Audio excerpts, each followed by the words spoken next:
မိန်ကလေးတွေဝိုင်းနေတဲ့တဲ့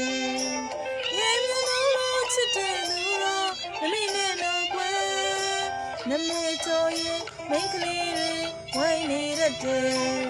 ရေမြလုံးလို့ချစ်တဲ့သူတော့မမေနဲ့တော့ကွယ်ချစ်စပေတီးတာပြောချမယ်စင်ကြီးမမောင်ရဲ့မောင်တော်လေးရ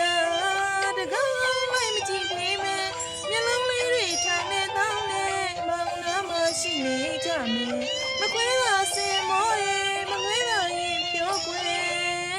လူရမြေအောင်စားဆွဲမယ်မောင်ဘူးမှမချင်ရပါဘူးကွယ်